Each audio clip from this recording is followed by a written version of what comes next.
వాటి గురించి కూడా మాట్లాడటానికి ఈ ప్రెస్ మీట్ అరేంజ్ చేశారంట.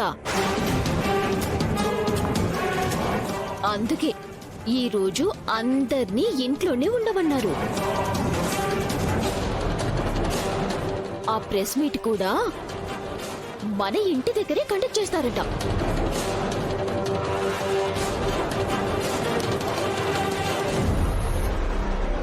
ఇప్పుడు గానీ ఆ ప్రెస్ మీట్ కండక్ట్ చేశారంటే రిసార్ట్లో జరిగిన విషయాలన్నీ వచ్చేస్తాయి. శరణ్యని అలాంటి కేసులో అరెస్ట్ చేసిన విషయం అందరికీ తెలిసిందంటే ఇంటి పరువు పోతుంది. ఇప్పుడు ఏం చేయాలి? రిసార్ట్లో మహేష్ చావుకి కారణం నేనేనని చెప్పేస్తారేమో. నో, అలా జరగకూడదు. ఎట్టి పరిస్థితుల్లోనూ ఆ శవాన్ని పాతిపెట్టిన విషయం బయటపడకూడదు. ఏదో ఒకటి చేయాలి. ఏం చేయాలి?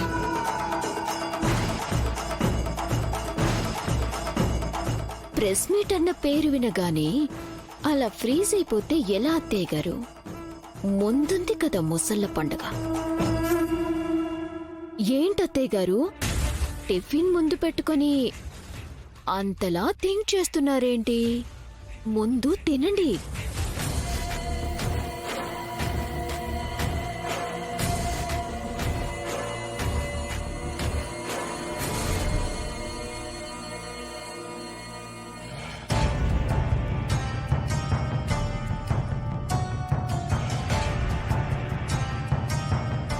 ఏంటత్తయ్య గారు ఆల్ ఆఫ్ సడన్ గా ప్రెస్ మీట్ అనేసరికి అంత గందరగోళంగా ఉందా? నాకా? మన కుటుంబం పరువు మర్యాదలు రోడ్డు మీద పడతాయి అత్తయ్య గారు. ఏదో ఒకటి చేయండి అత్తయ్య గారు, ప్లీజ్. ఇది నా కుటుంబం శరణ్య. నా కుటుంబం పరువు బజారున పడకూడదు అని నాకు మాత్రం ఉండదా? కానీ ఏం చేయను, పరిస్థితి మన చేదాటిపోయింది. ఇలాంటి టైంలో మనం కంగారు పడి ఆ సమస్యని పెద్దది చేయడం కన్నా మౌనంగా ఉండడమే మంచిది. అత్తయ్య గారు ఏమంటున్నారు మీరు? అవును శరణ్య, నీటి చర్మం మురికిగా మారినప్పుడు దాన్ని కాసేపు ఏమీ చెయ్యకుండా వదిలేస్తేనే మంచిది. ఎందుకంటే కాలమే దాన్ని యథాస్థానానికి తీసుకొస్తుంది. అలా కాదు అని ప్రయత్నిస్తే ఆ నీళ్ళు ఇంకా మురికిగా మారడం తప్ప ఏం ప్రయోజనం ఉండదు. మరి ఇప్పుడు ఎలా అత్తయ్య గారు?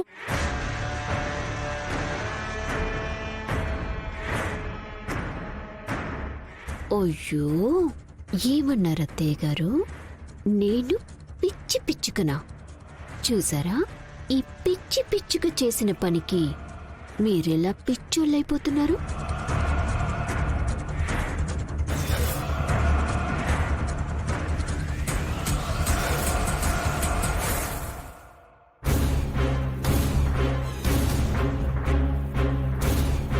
అదిగో రిపోర్టర్స్, పోలీసులు అందరూ వచ్చేశారు. ఇంకా సేపట్లో మీ కోడలు శరణ్య అలాంటి కేసులో అరెస్ట్ అయిన విషయం బయటపడుతుంది. మీ పరువు బజార్న పడుతుంది. ఎలా ఉంది ఈ అనన్య దెబ్బ?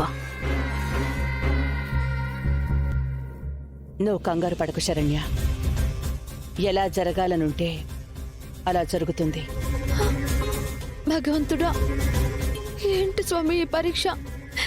నువ్వే కాపాడాలి. ఇదేంటి ఎలా మాట్లాడుతున్నారు? అందుకే మేము అరెస్ట్ చేసిన అమ్మాయిల్ని స్టేషన్కి తీసుకువెళ్తూ ఉంటే అడ్డుకొని ఆపేశారు.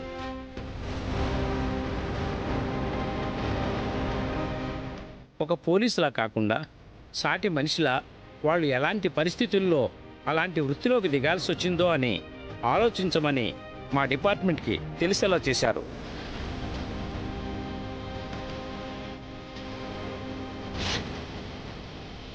ఆడపిల్లని మనం లక్ష్మీదేవి అంటాం, కానీ ఆ లక్ష్మీదేవి డబ్బు కోసం అడ్డదారులు తొక్కుతున్నారు.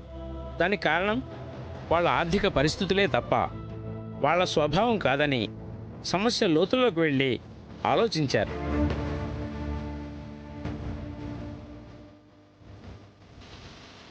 అంతేకాదు వాళ్ళని జైలుకి పంపిస్తే వాళ్ళ జీవితాలు నాశనం అవుతాయని, వాళ్ళు మారడానికి ఒక అవకాశం కల్పించమని రిక్వెస్ట్ చేయడమే కాకుండా వాళ్ళ కాళ్ళ మీద వాళ్ళు నిలబడేలాగా ఒక పునరావాస కేంద్రాన్ని ఏర్పాటు చేసి వాళ్ళందరికీ కుట్టు మిషన్ల పనులు నేర్పిస్తారని చెప్పారు.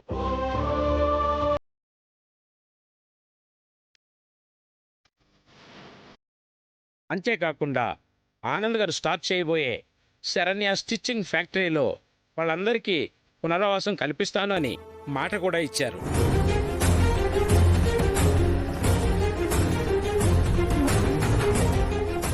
ఇలాంటి గొప్ప మనసున్న వ్యక్తుల్ని అభినందించాలని, వీళ్ళ గొప్పతనం గురించి ఈ సొసైటీకి తెలియజేయాలని ఈ ప్రెస్ మీట్ ఏర్పాటు చేశాను.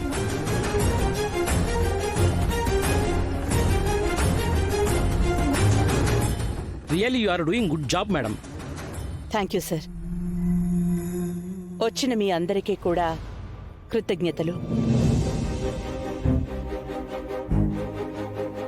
అమ్మయ్యా, ఎక్కడ నా గురించి చెప్తారోనని కంగారు పడిపోయాను. ప్రెస్ మీట్ పెట్టి అత్తయ్య గారి పరువు తీస్తాడని ఆశపడితే ఛ! ఈ ఎస్ఐ ఏంటి ప్రవచనాలు చెప్పి ప్రశంసలు కురిపిస్తున్నాడు. నా ప్రాణంతా వేస్ట్ అయిపోయింది.